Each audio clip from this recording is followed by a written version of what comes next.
उड़ान न्यूज के Sunday flight में आपका स्वागत है। आज हम बात करेंगे बीपी की, यानी रक्तचाप की। कोयलांचल में इसके मरीज बढ़ते जा रहे हैं। कुछ घरेलू नुस्खे बताएंगे इसके इलाज के। गैंग्स ऑफ वासेपुर की ताजा हलचल पर एक रिपोर्ट होगी और देखेंगे बाबा का करिश्मा यानी दवाई पर एक स्टोरी। हम आज आपको मिलवा रहे हैं प्राणाचार्य वैद्य महेश प्रसाद लाल से। पतंजलि चिकित्सालय चास में चिकित्सक हैं। प्राणाचार्य जी आपको डायबिटीज के साथ रक्तचाप के कारण और निदान की जानकारी देंगे। उनके इन बीमारियों से इलाज के मामूली नुस्खे भी बड़े कारगर हैं। आयुर्वेद में इसे घरेलू नुस्खा हम आपको कुछ बता दें। जैसे सदाबहार के पत्ते या फूल का प्रयोग करिए। 5 फूल या 5 पत्ते रोज प्रयोग करिए। सुबह में उसके रस लीजिए, धो के निचोड़ के उसका सब रस लीजिए। तो एक हो गया। दूसरा है गुरमान, तीसरा है शरीफा के पत्ते, चौथा है बेल के पत्ते, पांचवा है करेला, करेला का जूस। अब देखिए लोग कहते करेला से किडनी खराब होता है। ये करेला खाइए ना, कुछ नहीं होगा। करेले का रस पीते कि हमने कई रोगियों का देखा है कि डायबिटीज ठीक हो गया। तो करेले का रस बहुत बढ़िया। इसी प्रकार जैसे नीम के पत्ते, चिरायता, कालमेघ, ये बहुत अच्छे फैक्टर है, अच्छी जड़ी बूटी हैं जिनका प्रयोग आप रोज करें तो निश्चित रूप से शुगर का लेवल डाउन है, बिना किसी अन्य औषधि के। सुबह में टहलना, कम खाना, बार-बार खाना। इन जो आयुर्वेदिक दवाओं के बारे में, ये जड़ी बूटी कहिए, इसके बारे में बता रहा हूं, इन चीजों का प्रयोग करिए, बिल्कुल 100% ठीक होइए। ये अलग बात है कि कुछ पेशेंट में जो पहले से, काफी पहले से डायबिटीज का शिकार है और उनका शुगर लेवल बराबर बना रहता है, तो डॉक्टर या हम लोग भी बोलते हैं जब इंसुलिन चल रहा है तो उसको अचानक बंद मत करें। आदत हो गई इंसुलिन की, बाहरी इंसुलिन की, अंदर की इंसुलिन गायब है, तो अचानक आप बंद करेंगे तो शुगर लेवल हाई हो जाएगा। उसका एक तरीका अपने यहां जो है, ये तो ठीक है, जड़ी बूटी का प्रयोग करिए, रोज टहलिए। और इसके अलावा कुछ दवाएं भी आयुर्वेदिक दवाइयां हैं। जैसे मैं पतंजलि का चिकित्सक हूं और चास पतंजलि चिकित्सालय में कार्यरत हूं। मेरे बहुत सारे लोग हैं और उनकी दवाइयां इंसुलिन तक बंद हो गई है। किस आधार पर जानते हैं? मैंने उनको दिया पतंजलि की बहुत प्रमुख दवाइयां हैं, मधुनाशिनी बटी। लेकिन जैसा कि मैंने पहले कहा कि इसमें कमजोरी आती है, तो चंद्र प्रभा बटी का प्रयोग जरूर इसके साथ करना चाहिए। आप चाहें तो करेला का जूस का प्रयोग करिए, जामुन के गुठली का पाउडर, यद्यपि ये दिए हुए दवाई है, आप अलग से भी चाहें, और गुठली हर समय मिलता नहीं, आप जामुन के पत्ते का प्रयोग करिए ना। 5 पत्ते लीजिए, धो लीजिए, उसको चबा के उसका रस पी लीजिए। आप खुद देखिए अगर शुगर लेवल होता है। दवाई की जरूरत थोड़े दिनों के लिए पड़ सकती है, लेकिन हमेशा के लिए नहीं। एलोपैथी में है कि आप हमेशा के लिए आपको दवाइयां लेनी है। आयुर्वेद में है दवाइयां नहीं लेनी, लेकिन टहलना है जिंदगी भर, खाना कम खाना है जिंदगी भर। और जो छोटी छोटी दवाइयां मैं बताए, जैसे नीम के 5 पत्ते का प्रयोग करिए ना। अपने यहाँ आयुर्वेद में है चैत महीने में नीम के पत्तों का प्रयोग करिए, चिरायता या कालमेघ का प्रयोग करिए। हमारे ऋषि मुनि या हमारे पूर्वजों ने जो हमें दे दिया है, हम उसका चिंतन मनन नहीं करते। थोड़ा सा आप उस पर यदि विचार करिए, हर चैत महीने में, हर साल में चैत महीने में जो व्यक्ति नीम का 5 पत्ते, कोमल पत्ते खा ले, कालमेघ या चिरायता आधा चम्मच लीजिए, आधा कप पानी में, 1 कप पानी या आधा ग्लास पानी में उसको डाल दिए, रात में फूलने दीजिए, ढक के रखिए, सुबह में उसको छान के पीजिए। कभी नहीं होगा डायबिटीज, कभी नहीं होगा आपको चर्म रोग। ये दोनों चीज से आप बचे रहेंगे, सालों भर आप स्वस्थ रहेंगे, खासकर चर्म रोग के मामले में। अब ये ना ढेर सारे सोराइसिस, एक्जिमा, फुंसी, चर्म रोग से भरे हुए ढेर सारे केस आने लगे। हमने इन चीजों को भुला दिया, अपने पूर्वज के धरोहर को भुला। तो यदि आप इसको लगातार करिएगा तो इन चीजों से, डायबिटीज से बिल्कुल बचे रहिएगा। ये डायबिटीज, इसके लिए एक बहुत ही प्रसिद्ध आसन है मंडूक आसन। जो व्यक्ति मंडूक आसन प्रतिदिन करते हो उनको डायबिटीज होगा ही नहीं, और यदि हो गया है तो बिल्कुल नष्ट हो जाएगा। थोड़ा टाइम लगता है उसमें, क्योंकि डायबिटीज हटाने के लिए बहुत सारे फैक्टर है, उसमें एक यह भी फैक्टर है मंडूक आसन का। होता क्या है मंडूक आसन में, हम देखिए इस तरह यूं इसको पहले सांस ले, सांस छोड़े, पेट को अंदर कर ले, और इस तरह हमको करना है। इस तरह करके इस थोड़ा झूम जाए,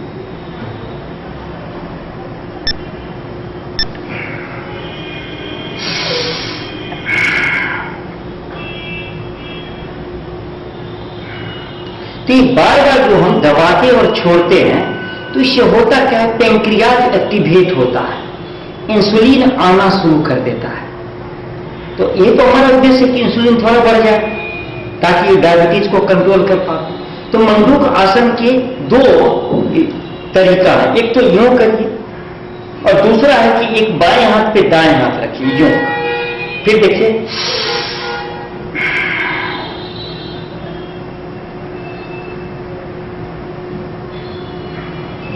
तो इस तरह भी यदि हम करें, ज्यादा नहीं 5-5 बार करें। अब जो मोटे तगड़े आदमी उनको ऐसे दबाना फिर झुकना ये संभव नहीं हो पाता, तो उन लोगों के लिए हम लोग बोलते सिर्फ आप यूं करिए,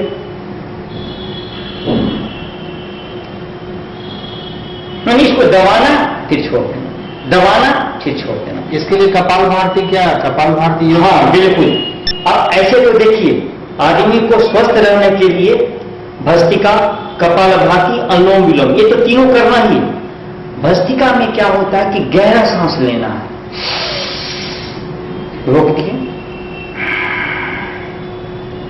ऑक्सीजन की मात्रा हमने बढ़ा दी।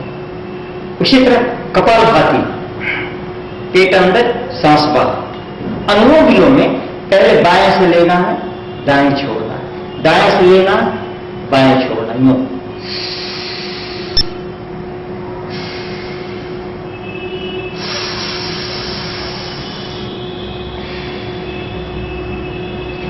हम ऑक्सीजन की मात्रा बढ़ाते हैं तो शरीर में ऊर्जा की वृद्धि हो जाती है, क्योंकि ये ऑक्सीजन जो है हीमोग्लोबिन से मिलकर ऑक्सी हीमोग्लोबिन बनाता है, और ब्लड में ऑक्सी हीमोग्लोबिन के रूप में हर कोशिकाओं के पास पहुंच जाता है।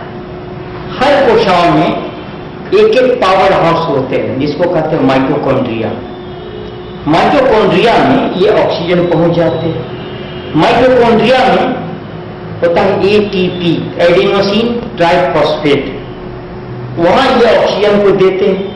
फिर एटीपी का विखंडन होता है, एडिनोसिन ट्राइफॉस्फेट और एनर्जी बनते हैं। तो आप कल्पना करिए, यदि आप ऑक्सीजन ज्यादा लेंगे तो ज्यादा एनर्जी हर माइटोकॉन्ड्रिया में, करोड़ करोड़ हमारे शरीर के अंदर सेल है, और हर पावर हाउस जब चालू हो जाए, एनर्जी ज्यादा बनेंगे तो प्रतिरोधक क्षमता अपनी बढ़ जाएगी। तो भस्त्रिका, कपालभाति, अनुलोम विलोम जब हम करते हैं तो इन प्राणायामों से हमारी क्षमता बढ़ती है, शारीरिक शक्ति ज्यादा हो जाता है, हम किसी भी बीमारी से लड़ने की क्षमता हासिल कर लेते हैं। तो प्राणायाम जो है और आसन, आसन भी मंडूक आसन में हमने कहा ना, ये बहुत बढ़िया आसन है। जो व्यक्ति रोज करते हैं, जो व्यक्ति रोज टहलना भी एक तरह का व्यायाम ही, जो रोज करते हैं उनको डायबिटीज हो ही नहीं सकता। हाँ होता है, अब यदि मान लीजिए बहुत जगह से ज्यादा खाना खा लिया, या जिनके माँ पिता या हेरिडिटी में किन्हीं को है, या जरूर नहीं, अभी तो हेरिडिटी भी आसानी से बदला जाता है। हेरिडिटी माँ पिताजी को शुगर तो बच्चों को हो सकते हैं, चांसेस के हैं, लेकिन बच्चा यदि सतर्क है, योग प्राणायाम करते सवाल ही नहीं, खान पान सही रखते तो सवाल ही नहीं क्यों, बिल्कुल इसको बदला जा सकता है। ये योग और प्राणायाम में जबरदस्त शक्ति है। आयुर्वेद में शुगर के लिए आप लोग कौन सा दवा प्रिस्क्राइब करते हैं? बिल्कुल, आयुर्वेद में हम लोग शुगर के लिए देते हैं मधुकल्प भट्टी, मधुनाशिनी भट्टी और चंद्रप्रभा भट्टी। उसमें हम लोग देते, चूंकि आदमी कमजोर हो जाता है, उनके बीपी, ब्लड प्रेशर कम हो जाते हैं, तो ब्लड प्रेशर यदि कम है तो हम लोग शिलाजीत का प्रयोग करवाते हैं। ये अपने यहाँ शिलाजीत शब्द, अभी मार्केट में शिलाजीत तो ढेर बिकने आते हैं, देखते हैं लोग, बाहर के लोग आते हैं और शिलाजीत घूम घूम कर ढेरा शिलाजीत का बेचते हैं। लेकिन मैं अपने दर्शकों से स्पष्ट शब्द में कहना चाहता हूं, ये शिलाजीत शुद्ध नहीं रहते हैं। यदि आप इनका प्रयोग करते हैं तो इसके साइड इफेक्ट बहुत तरह के हो सकते हैं। शिलाजीत को हमारे यहाँ पतंजलि में शिलाजीत तैयार या किसी भी आयुर्वेदिक दवा की कंपनियां बनाती तो उसको शोधित करके जनता के समक्ष लाती। तो हमारे जो शिलाजीत 3 फॉर्म में मिलते हैं, एक शिलाजीत शब्द, एक कैप्सूल फॉर्म में, एक रसायन गोली के फॉर्म। तो इन शिलाजीत से जबरदस्त फायदा होता है कि कमजोरी नहीं आती, बीपी नहीं बढ़ता है। आम व्यक्ति शिलाजीत का यूज कर सकता है क्या? हाँ बिल्कुल, शिलाजीत का एक व्यक्ति यूज नहीं कर सकते, व्यवहार नहीं, खासकर जिनके ब्लड प्रेशर जाता है, क्योंकि हो सकता है शिलाजीत के यूज करने से उनका ब्लड प्रेशर बढ़ जाए। वैसे शिलाजीत निरापद है। हर व्यक्ति जिनकी उम्र खासकर 40 वर्ष 35 वर्ष से ऊपर है तो शिलाजीत निश्चित रूप से प्रयोग करना चाहिए। हाँ, ब्लड प्रेशर का जांच जरूर करवाना। शर्त के रूप में आप यदि लेते हैं 2 गुण काफी, गाय के दूध में सुसुम दूध रहे अथवा दूध के अभाव में आप सुसुम जल में 2 गुण मिलाई पी जाए, सुबह शाम लीजिए। ऐसे दूध पीने का एक सामान्य नियम है, रात में सोते समय दूध लिया जाए। दूध देखिए अपने यहाँ भागदौड़ की जिंदगी में या शहरों की जिंदगी बहुत अनियमित हो गई। लोग क्या करते हैं कि लेटा पर बहुत विलंब से खाना खाते रहते हैं, खाना खाएंगे। अब उनके सामने समस्या है कि पानी पी ले, दूध पी ले, कोई पानी भी पी लेते, दूध भी पी लेते। बिल्कुल गलत है आयुर्वेदिक दृष्टिकोण से। मैं अपने दर्शकों को कहना चाहूंगा कि भैया रात का खाना आप सवेरे लें। जितना संध्याकालीन अपने यहाँ ऋषि परंपरा है कि शाम भी खाना ले लिया, तभी भी किसी भी आश्रम में जाइए तो आप देखेंगे रात का खाना पहले ही लिया जाता है, किसी भी कोई भी धार्मिक संस्था। और पानी पीने का विधान 1 घंटे के बाद पानी पी और 1 घंटे के बाद दूध पीने का विधान है। सोते समय दूध का प्रयोग करिए, सबसे अच्छा आइडियल इसका तरीका है। अच्छा, बीपी वाले को दूध पीना चाहिए या नहीं पीना? बिल्कुल पीना चाहिए। और देखिए नहीं, उसमें है जैसे मान लीजिए आप बीपी के चलते जैसे हृदय रोग हो गया, तब हृदय रोग में तो हम लोग मना करते हैं घी का प्रयोग, ये तेल का प्रयोग, इन चीजों का फैट का प्रयोग यथासंभव बचा जाए। अब उसमें दूध यदि तो छाली को हटा दीजिए आप, इससे कोई नुकसान नहीं है। कोई नुकसान नहीं, छाली को बिल्कुल हटा दीजिए, तब आप दूध का प्रयोग करिए।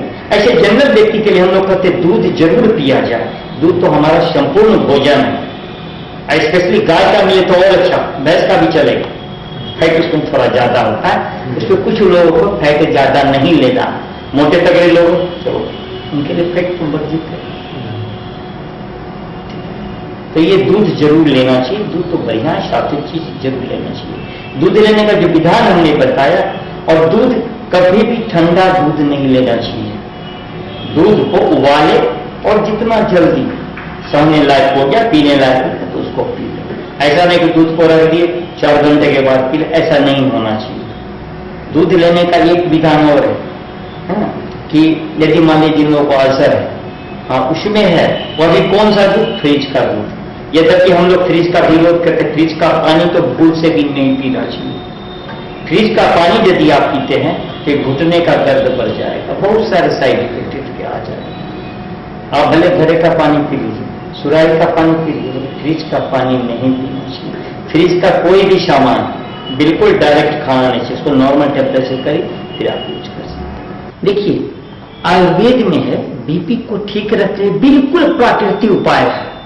पहला उपाय है कि रोज आप टहलना चालू करिए, रोज टहलिए सुबह में। सवाल नहीं कि आपका बीपी बढ़ जाए, टहलने में धीरे धीरे मंद गति से टहलना चाहिए, क्योंकि जिनको बीपी है उनके लिए मैं 7 दर्शकों से कहूंगा कि टहलना बिल्कुल धीरे धीरे। नंबर 1। नंबर 2, नमक का प्रयोग यथासंभव कम करें। नंबर 3, तनाव से बचें। नंबर 4, फैटी चीज का प्रयोग बिल्कुल कम करें, ये कम करना जरूरी है। फाइबर, जैसे हमने कहा ना कि अंकुरित आहार और विहार का प्रयोग करना चाहिए। उसके बाद है कि शरीर का वजन यदि बढ़ गया तो उन वजन को निश्चित रूप से कम रखना चाहिए। फिर जहां तक संभव हो ज्यादा, जरूरत से ज्यादा भारी काम ना करें। अब जैसे कुछ लोग ऐसे थे श्रम लगातार किया करते हैं, तो उन चीजों से बचें। जब भी किसी व्यक्ति का है ना ये डायबिटीज बढ़ जाता है तो उससे भी बीपी बढ़ते हैं, तो चाहिए कि उनको बीपी नहीं बढ़े, इसके लिए शुगर को भी नियंत्रित रखें नेचुरल वे के द्वारा। तो ये कुछ सारे ऐसे उपाय आयुर्वेद में हैं इनके द्वारा आप बीपी, खान पान में जहां तक सवाल है, आप चना और गेहूं समान मात्रा मिलाइए ना, और उसका आप रोटी खाते हैं तो उससे भी बीपी कंट्रोल होता है। तो ये ऐसे फैक्टर हैं जिससे हम सामान्य रूप से बीपी को कम कर सकते हैं।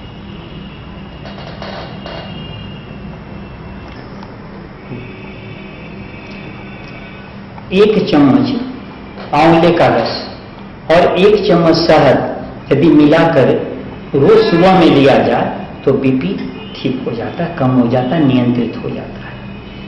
दूसरा है कि रोज पपीता, पका पपीता का सेवन सुबह में किया जाए तो उससे भी बीपी ठीक हो जाता है। ध्यान रखें कि खरबूज के बीज में एक केमिकल्स पाए जाते हैं जो जिसका नाम है कुरकुर बोसाइट्रीन। ये क्या करते हैं, रक्त वाहिनी को फैला देते हैं, तो उससे भी बीपी कम हो जाता है। उसके बाद खीरा, ककड़ी, सेव, ये ऐसे चीज है जिनका प्रयोग नियमित रूप से किया जाए तो इससे भी बीपी कम होते हैं। फिर एक है भृंगराज, 2 चम्मच भृंगराज का रस 1 चम्मच शहद के साथ लिया जाए तो उससे भी बीपी ठीक हो जाते हैं। कुछ और भी चीज इस तरह के हैं जैसे सर्पगंधा के चूर्ण, यदि उसका प्रयोग किया जाए, सर्पगंधा का प्रयोग तो बहुत सारे एलोपैथिक दवाइयों में भी होते हैं, तो ये जबरदस्त ब्लड प्रेशर को कम करते हैं, ठीक करते हैं। फिर 1 चम्मच मेथी का चूर्ण जो लोग सुबह में 1 चम्मच मतलब 3 ग्राम के आसपास यदि मेथी चूर्ण का प्रयोग किया जाए तो इससे दो फायदे हैं। एक तरफ तो डायबिटीज ठीक होता है, दूसरी तरफ ब्लड प्रेशर भी ठीक होता है। तीसरा है कि ये जायफल का चूर्ण और पीपल चूर्ण, ये यदि 1-1 ग्राम मात्रा में मिला के रोज लिया जाए तो इससे भी ब्लड प्रेशर कम हो जाता है। खाली पेट में ये दवाओं को लेना है कि जी, खाली पेट में लेना चाहिए।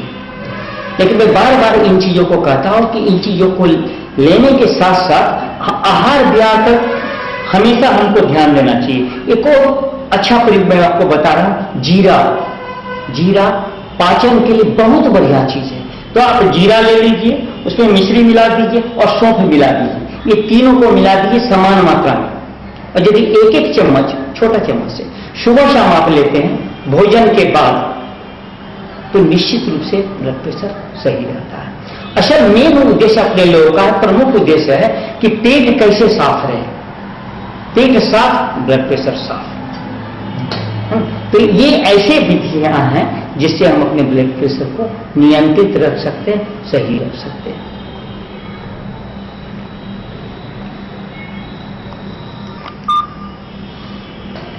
ये उच्च रक्तचाप को ठीक करने के लिए ढेर सारी विधियां आयुर्वेद में हैं। उसमें एक साधारण विधि, यदि आप गन्ने का रस पीते हैं तो उसमें थोड़ा सा आदी मिला दीजिए। ध्यान दें उसमें नमक नहीं मिलाना, क्योंकि नमक ब्लड प्रेशर को बढ़ा देते हैं। तो आप आदी मिला के गन्ने रस का प्रयोग कर सकते हैं। दूसरा है कि अपने यहां एक करता है रात में पानी रखिए और सुबह में पीजिए, लेकिन उस पानी को यदि आप तांबे के बर्तन में रखते हैं तो उससे भी ब्लड प्रेशर नियंत्रित रहता है। तीसरी बात है कि आप तुलसी के 4 पत्ते और नीम के 2 पत्ते इसका पीस के उसका रस निकाल लीजिए और 4 चम्मच पानी में मिला दीजिए और रोज पिया जाए तो इससे भी ब्लड प्रेशर नियंत्रित रहते हैं। फिर और भी सारी विधियां हैं, जैसे पंचमुखी रुद्राक्ष का प्रयोग इसमें है। जो लोग गले में इसका माला पहनते हैं उनका ब्लड प्रेशर नियंत्रित रहता है। फैक्टर तो कई सारे हैं, तो उन चीजों पर भी आपको गौर करना पड़ेगा। अब मान लीजिए डायबिटीज है, अब कहिएगा पंचमुखी रुद्राक्ष पहनते, तो डायबिटीज को भी तो हटाना पड़ेगा। आयुर्वेद कहता है कि कारण को जरूर हटाइए, फिर जो आप उपचार करेंगे उससे आपको पूरे फायदा मिलेगा। मैंने कहा ना कि टमाटर का जूस रोज पीजिए ना, उसमें लाइकोपीन होता है, आपके ब्लड प्रेशर को बिल्कुल ठीक रखेंगे। गाजर का रस पीजिए, उससे भी ब्लड प्रेशर ठीक रहता है। दही में ग्लूकोज मिला के पीजिए, ये बहुत सामान्य स्थिति है। दही हर जगह अवेलेबल उपलब्ध है। ये ग्लूकोज आप जिनको डायबिटीज उनको नहीं कर सकते हैं, तो उन चीजों को देखते हुए बहुत सारे निदान है। आप 25 ग्राम नीम के कोमल पत्ते लीजिए, उसके रस, यद्यपि ये काफी तीखे होते हैं लेकिन इसके बहुत अच्छे प्रभाव पड़े हैं लोगों पे। ब्लड प्रेशर बिल्कुल ठीक रहते हैं, न केवल ब्लड प्रेशर ठीक रहते हैं, डायबिटीज भी ठीक रहता है। डायबिटीज भी ठीक रहता है और हमारे रक्त शुद्ध रहते हैं, जिससे फोड़े फुंसी वगैरह जो होते हैं उससे हम निजात पाते हैं। तो ये ऐसे चीज हैं, एक नहीं अनेक कई विधियां हैं जिससे हम ब्लड प्रेशर को ठीक रख सकते हैं। ब्लड प्रेशर दो तरह के होते हैं, हाइपोटेंशन, हाइपरटेंशन। हाइपरटेंशन उच्च रक्तचाप, और कभी कभी क्या होता है, बहुत सारे केस मिलते हैं लो ब्लड प्रेशर, आदमी बिल्कुल कमजोर, कोई काम नहीं चाहता है कि बड़े बड़े काम कर ले, उनकी बीपी इतनी कम होती है कि काम करने में नहीं कर पाते, मजबूर हो जाते हैं, हम चाह के भी नहीं कर पाते। तो उन लोगों के लिए भी बहुत सारी विधियां, आयुर्वेदिक विधि, बिल्कुल आसान से आसान विधि। आप 5-6 किशमिश ले लीजिए, उसको रात में पानी में भिगो लीजिए और सुबह में उसको खा जाइए, बिल्कुल आप देखिएगा कि आपके ब्लड प्रेशर नॉर्मल हो जाए। आप अंगूर का भी प्रयोग कर सकते हैं। आप चाहें तो बादाम की गिरी 5-6 गिरी लीजिए, उसको पानी में भिगो दीजिए, रात में भिगोइए, सुबह में उसके छिलके को हटा दें और उसको बारीक चूर्ण करके उसको घिस दीजिए। आप जितना घिसेंगे उसकी शक्ति उतनी बढ़ेगी। आप उसके प्रयोग करके भी अपने बीपी को बढ़ा सकते हैं, जिनको लो है उनके लिए। और प्रोटीन युक्त आहार, प्रोटीन जबरदस्त प्रोटीन है सोयाबीन में, मटर, चना, जितने भी दाना है सारे में प्रोटीन बहुत ज्यादा है। अंकुरित मूंग खाइए, आप प्रोटीन का प्रयोग, लेकिन हाँ उसमें नमक देना मत भूलिए, क्योंकि नमक जो है बीपी को थोड़ा सा बढ़ाता है। और उसी तरह से 2 चम्मच ग्लूकोज, 1/4 चम्मच नमक, इसको पानी में घोल दीजिए, गिलास पानी में पीजिए, बीपी आपका ठीक। ये सारे विधि जो हैं बिल्कुल नॉर्मल है, आप इसके आदत नहीं पकड़ेंगे, आप कीजिए और बिल्कुल अपने को स्वस्थ रखिए।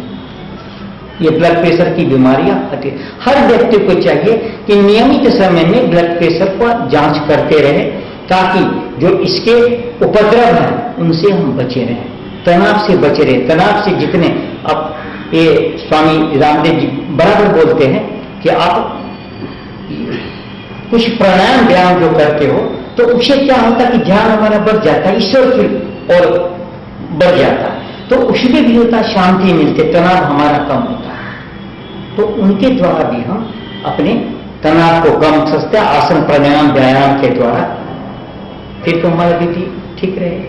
और जो लोग सुबह में टहलते तो सवाल ही नहीं, उनका बीपी कम या ज्यादा होगा। बिल्कुल हम आहार विहार सही रखें, सुबह में टहले, प्राणायाम व्यायाम करें तो कम बीपी ठीक हो जाएगा, ज्यादा बीपी कम हो जाएगा, दोनों संतुलित अवस्था में रहेगा।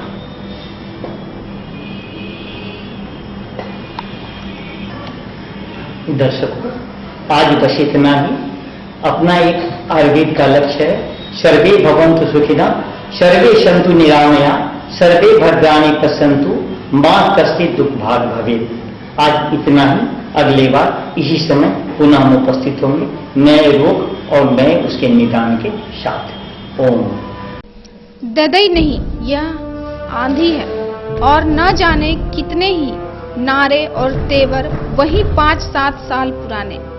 यह तय होने पर कि धनबाद से कांग्रेस के लोकसभा में प्रत्याशी ददई दुबे ही होंगे, बाबा अपने तेवर दिखाने लगे हैं। वही माहौल जो उनकी जीत से पहले था, वही 2 दिनों के ददई के कोल्याञ्चल प्रवास में सीधा बना।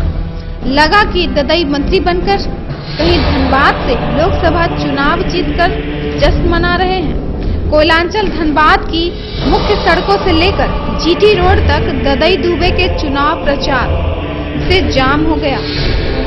हर तरफ पटाखे छूटे, माला क्विंटल जमा हो गई। शुक्रवार को ददई दुबे ने मैथन, निरसा, चिरकुंडा, गोविंदपुर सहित जीटी रोड के किनारे के इलाकों में अभिनंदन समारोहों में हिस्सा लेकर जनता का पुराना हमदर्द होने का वास्ता दिया। इस बात को नहीं जानते होंगे, हमारे प्रिय नेता 1996 में धनबाद में अपना राजनीतिक शुरू किए थे। सीसीएल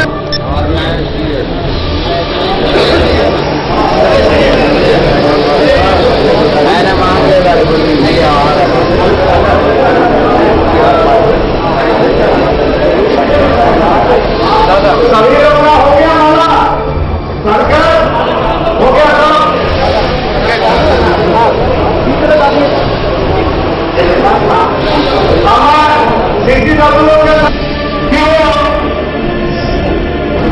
मन बनाकर अपने नेता का स्वागत करें, इससे बात करें।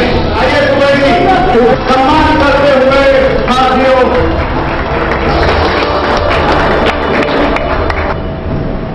मुखिया हैं, प्रमुख हैं, अध्यक्ष हैं, इन लोगों को जो पावर के लोग हल्ला करता है कि नहीं मिला हम लोगों को सरकार से, तो मैं उनको निश्चित रूप से जिला पंचायत के जितने भी पदाधिकारी चुन करके आए हैं उनके लिए नियम के अनुसार सारी फैसिलिटी हम देने को तैयार हैं और उनको यह कहने में नहीं आएगा कि हम लोगों का कोई कुछ नहीं हो रहा है, क्योंकि अभी यही चारों तरफ चल रहा है। उनको पावर मिलेगा?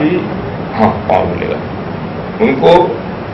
मैं मंत्री बना हूं, मेरा अधिकार है उनको पावर देने का, और पावर निश्चित रूप से मिलेगा। जितने लोग अभी तक आए हैं हमारे पास, मैंने यही कहा है। पंचायती राज अधिनियम के 74वां संशोधन में साफ तौर पर कहा गया कि प्रशासनिक अधिकारियों का काम करना जनप्रतिनिधियों का सहयोग, लेकिन प्रशासनिक अभी भी लाल फीताशाही हावी है, यह अक्सर बोला जाए। देखिए, गैंग्स ऑफ वासीपुर में फिर हलचल है। फहीम खान के भाई परवेज खान पर गोली चलाने की घटना के खिलाफ शनिवार को आरा मोड़ जाम किया गया। परवेज के समर्थक आक्रोशित थे, सुबह से ही टायर जलाकर सड़क पर ट्रैफिक रोक दी थी। गैंग्स ऑफ वासीपुर का खूनी इतिहास बहुत पुराना है, तो 2 पार्ट में इस पर निदेशक अनुराग कश्यप ने फिल्म बनाई, पर उसमें हिंसा और आतंक के सभी आयामों को समेटने में वे कतई कारगर नहीं हो सके। यह अलग बात है कि चाहे कोई कितना भी बड़ा डॉन हो, उसे कोई न कोई चुनौती हमेशा देता है। कई बार टक्कर गैंग से होती है, तो कभी कोई मामूली खिलाड़ी भी मैदान में हम ठोक कर आ जाता है। इस बार फहीम के खिलाफ मैदान में कोई गैंग नहीं, एक कराटे मास्टर है, टाइगर SN टीली है। बताते हैं कि उसकी फहीम से पुरानी अदावत है। परवेज गोलीकांड उसी का नतीजा है। तो मतलब मुझे मालूम चला था, मतलब हम पहुंचे वहाँ पर ही, और वहाँ पहुंचने के बाद मुझे मालूम चला कि मेरे चचेरे भाई जो है परवेज खान को, उसको मतलब कि क्रिमिनलों ने गोली मार, तो गोली मार तो उसको मतलब कि हॉस्पिटल भेज दिया गया। उसमें एक क्रिमिनल पकड़ा गया जो रवि ठाकुर नाम बता रहा अपने आप को, और वो बिहार शरीफ से आया हुआ है। और उसको मतलब वो अभी जिस तरह से हमको बताया, और कि हमको मतलब कि बबलू नाम का लड़का है, वो लेके हमको आया साथ है, और बोला एक आदमी को हमको मारना। बबलू को नहीं जानते हैं? बबलू हम नहीं जानते हैं। वो बताया कि गोधर में रहता है। दूसरी बात ये मतलब कि हमारे इसमें कौन कौन सम्मिलित है, तो उसने हमको अब बताया, जैसे वो रवि ठाकुर कि टाइगर नाम का, हम टाइगर को देखे नहीं, मैं टाइगर नाम का आदमी है, ओम प्रकाश जीतू साहब पैसा दिया 1 लाख रुपया, जो हमने उस पर डिवाइड। जीतू साहब टाइगर और जीतू साहब आदमी। कितनी गोलियां मारी गई थी भैया? गोली 1 लगी है उसको, परवेज खान को पीठ पे। अभी हालत कैसी है? अभी हालत मतलब सिचुएशन इज कंट्रोल। हॉस्पिटल से मैसेज मिली है, सिचुएशन पीठ पे लगी, सिचुएशन इज गोली लगने के बाद नहीं, उसको तो हॉस्पिटल भेज दिया गया, और उसके क्रिमिनल को उठा करके ला करके हम लोग पकड़ लिए हैं, पकड़ा गया है। एक ही तबिया की कहाँ जाए? अभी तो बता रहा है 2 ही, 2 लिखे अभी शूटर 2 बता रहा है, मतलब एक रवि ठाकुर, एक बबलू नाम का। कारण क्या बताया जा रहा है? कारण क्या बताया जा रहा है? कारण वो अभी नहीं बताया, कारण वही बता सकता है। 1 लाख रुपया दिया, बोलता है 1 लाख का सोपारी के लिए बुला किसका? बबलू का कोई पता नहीं। बोल रहा है कि गोदर में मोटरसाइकिल है, मोटरसाइकिल का नंबर है 1714। परवेज खान पर कल गोली चलाने वाले रवि चौधरी को स्थानीय लोगों ने शुक्रवार को घटना स्थल पर ही धर दबोचा था। उसकी जमकर पिटाई की और पुलिस के हवाले कर दिया। फिर बढ़ती भीड़ रवि चौधरी से सुपुर्द करने की मांग करने लगी। पुलिस को रवि चौधरी को भीड़ से बचा ले जाने के लिए काफी मशक्कत करनी पड़ी।